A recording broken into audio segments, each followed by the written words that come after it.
అందరికీ నమస్కారం. మనం TG TET and DSC classes లో భాగంగా 6th class social studies start చేశాము.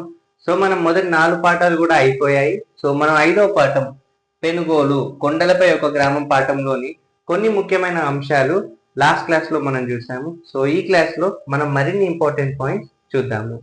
పోడు కోయలు పోడు అనే ప్రత్యేక పద్ధతిలో పంటలు సాగు చేస్తారు. సో కోయలు పోడు అనే ప్రత్యేక పద్ధతిలో పోడు అనే ప్రత్యేక పద్ధతిలో పంటలు సాగు చేస్తారు.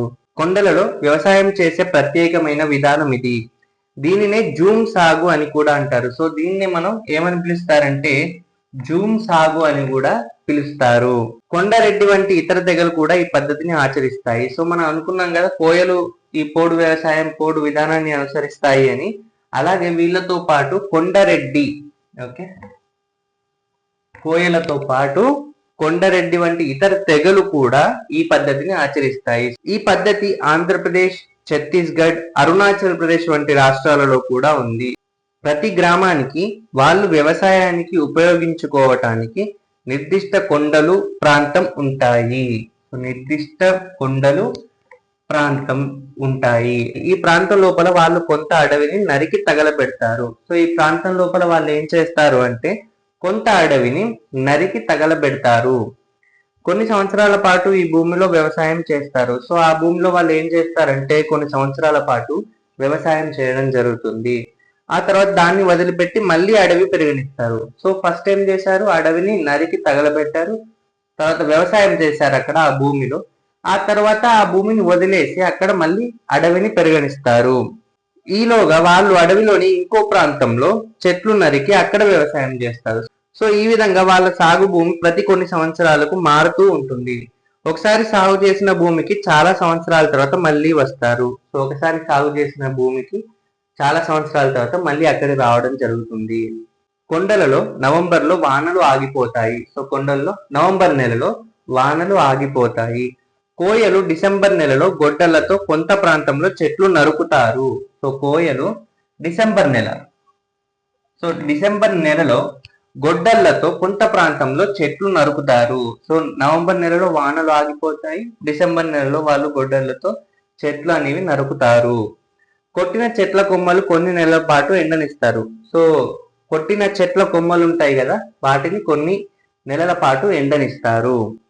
ఈ ఎండిన కొమ్మలను వానలకు ముందు ఏప్రిల్ లేదా మే నెలలో తగలబెడతారు. సో ఇప్పుడు ఎండిపోయిన కొమ్మలు ఉన్నాయి కదా, వాటిని వానలకు ముందు అంటే మళ్ళీ వర్షాలు పడే వాటికి ముందు ఏప్రిల్ లేదా మే నెలలో ఎండిన కొమ్మలను తగలబెడతారు.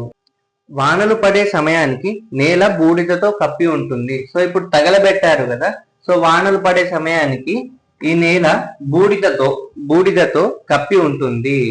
జూన్ లో వానలు పడినప్పుడు కట్టెలతో పొడిచి విత్తులు విత్తుతారు. ఈ విధంగా వాళ్ళు అనేక రకాల పంట విత్తనాలు కలిపి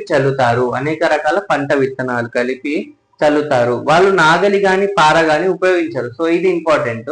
వాళ్ళు నాగలి కానివ్వండి, పార కానివ్వండి, వీటిని ఉపయోగించరు.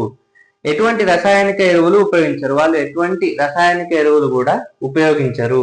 నేలను దున్నితే మట్టి వదులై వానలు పడినప్పుడు పై మట్టి తేలికగా కొట్టుకుపోతుంది. సో నేలను దున్నితే ఏమవుతుంది అంటే మట్టి వదులై వానలు పడినప్పుడు పై మట్టి అనేది తేలికగా కొట్టుకుపోతుంది. కాబట్టి నేలను దున్నరు. పై మట్టి కొట్టుకుపోతే నేల సారాన్ని కోల్పోతుంది. సో పై మట్టి కొట్టుకుపోతే ఏమవుతుంది అంటే నేల సారాన్ని కోల్పోతుంది. బూడిద, రాలిన ఆకులతో పై మట్టి సారవంతంగా ఉంటుంది. సో బూడిద అలాగే రాలిన ఆకులతో పై మట్టి సారవంతంగా ఉంటుంది. కాబట్టి అది కొట్టుకుపోకుండా కాపాడాలని రైతులు ప్రయత్నిస్తారు.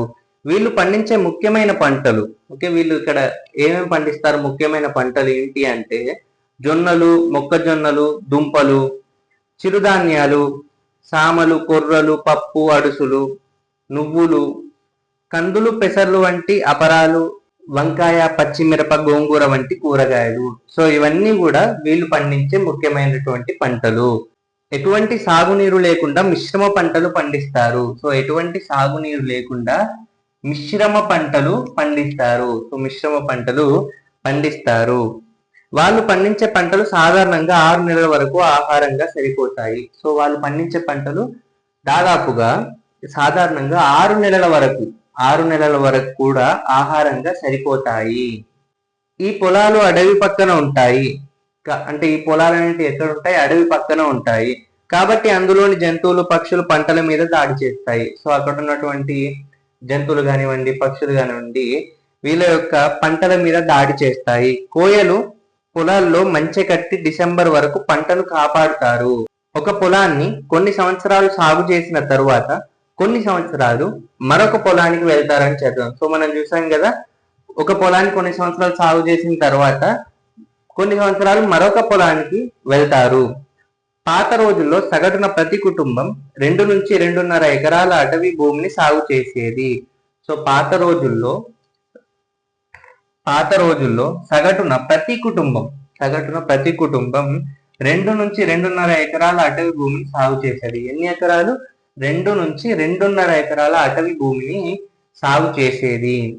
పోడు పద్ధతిలో జొన్న సగటున ఎకరానికి 250 కిలోల దిగుబడిని ఇస్తుంది. అంటే ప్రతి కుటుంబానికి 600 కిలోల జొన్నలతో పాటు 150 నుంచి 250 కిలోల చిరుధాన్యాలు లభించేవి.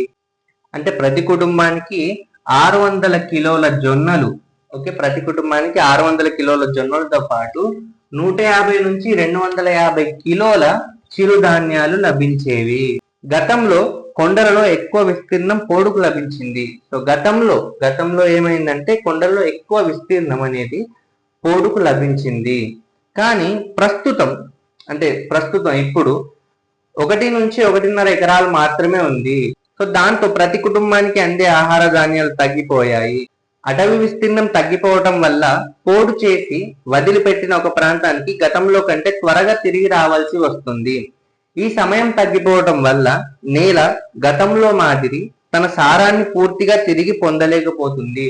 సో గతంలో ఏమయ్యేదంటే వీళ్ళు వ్యవసాయం చేసి మళ్ళీ వేరే ప్రాంతంలో వ్యవసాయం చేసి అట్లా వెళ్తుండే కదా. సో వెళ్ళి మళ్ళీ ఈ ప్రాంతానికి వచ్చే వరకు చాలా టైం పట్టేది. సో బట్ ఇప్పుడు ఈ విస్తీర్ణం అనేది తగ్గిపోతుంది కాబట్టి, పోడు పద్ధతి చేసే ఈ జూమ్ సాగు చేసే వ్యవసాయ ప్రాంతం అనేది తగ్గిపోతుంది కాబట్టి వాళ్ళు మళ్ళీ ఈ ప్రాంతానికి త్వరగా వస్తున్నారు. సో ఇలా త్వరగా రావడం వల్ల సో నేల గతంలో మాదిరి పూర్తి తన సారాన్ని మొత్తం పొందలేకపోతుంది. పెరటిలో కూరగాయల తోట, vegetable garden in the back yard. ఈ గ్రామంలో ఇళ్ల చుట్టూ వెదురు కంచెలు ఉన్నాయని దూరం నుంచే గమనించాం. అంటే ఈ గ్రామంలో ఇళ్ల చుట్టూ వెదురు కంచెలు ఉన్నాయి. సో ఏమున్నాయి? వెదురు కంచెలు. ఇళ్ల చుట్టూ వెదురు కంచెలు ఉన్నాయి. వ్యవసాయ భూములు వాలుగా రాళ్లతో ఉన్నాయి. కానీ ఇంటి చుట్టూ ఉన్న స్థలం చదును చేసి ఉంది. ఇంటి చుట్టూ ఉన్న ఈ స్థలంలో కూరగాయలు పండిస్తారు. సో ఏం పండిస్తారు ఇంటి చుట్టూ ఉన్న ఈ స్థలంలో అంటే? కూరగాయలు పండిస్తారు. ఓకే, ఇంటి చుట్టూ ఉన్న స్థలం చదును చేసి ఉంది అనుకున్నాం కదా. సో అక్కడ కూరగాయలు పండిస్తారు. ఈ తక్కువ విస్తీర్ణంలోనే చిక్కుళ్ళు, బీర, సోర వంటి తీగ జాతి కూరలు, మిరప వంటివి సాగు చేస్తారు. సో ఇవన్నీ కూడా సాగు చేస్తారు. కంచెపై గుమ్మడి తీగలు వంటివి ఉన్నాయి. సో కంచెపై గుమ్మడి తీగలు, ఓకే, కంచె పైన గుమ్మడి తీగలు వంటివి ఉన్నాయి. కొంతమంది ఈ పెరట్లో కోళ్లను కూడా పెంచుతారు. సో కొంతమంది ఈ పెరట్లో కోళ్లను కూడా పెంచుతారు. మరికొంతమంది మేకలు, గొర్రెలు, పశువులు, కుక్కలు వంటివి కూడా పెంచుతారు. సో ఈ క్లాస్ లో మనం పెనుగోలు కొండలపై ఒక గ్రామం పాఠంలోని కొన్ని ముఖ్యమైన అంశాలు చూసాం. సో వచ్చే క్లాస్ లో మరిన్ని ఇంపార్టెంట్ పాయింట్స్ చూద్దాము. సో ఈ క్లాస్ కనుక మీకు నచ్చినట్టయితే వీడియోని లైక్ చేయండి, షేర్ చేయండి, కామెంట్ చేయండి, అలాగే సబ్స్క్రైబ్ చేయండి to Vamsikrishna academy. Thank you.